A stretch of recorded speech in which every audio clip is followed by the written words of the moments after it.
Un propriétaire a découvert une immense vanne anti-inondation en acier, enfouie à la verticale sous son jardin. Lorsqu'il a découpé le métal, il s'est figé et a immédiatement appelé la ligne d'urgence de la ville.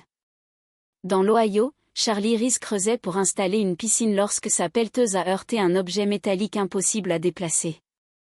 Après plusieurs jours à creuser à la main, il a mis au jour un mur d'acier rouillé, équipé d'énormes volants industriels sous pression.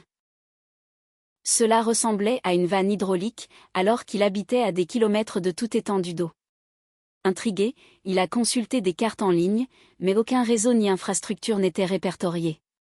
Pensant qu'il s'agissait d'une fosse septique illégale, Charlie a attaché des chaînes à son camion pour l'arracher, mais le poids a fait céder les attaches. Refusant d'abandonner, il a acheté des disques diamantés pour percer la paroi.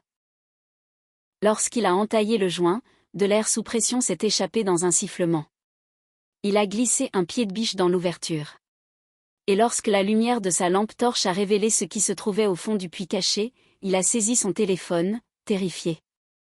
La vanne protégeait un abri de défense civile datant de la guerre froide, construit dans les années 1950 pour accueillir tout le quartier.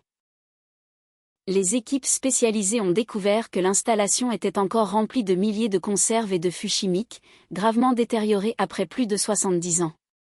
Une vaste zone était envahie par une boue noire toxique, tandis que des batteries dispersées laissaient échapper un acide corrosif. Les autorités ont finalement comblé le puits avec de la pierre afin d'éliminer les odeurs persistantes, ensevelissant ainsi ce vestige toxique de la guerre froide sous un poids qu'aucune main ne pourra jamais soulever.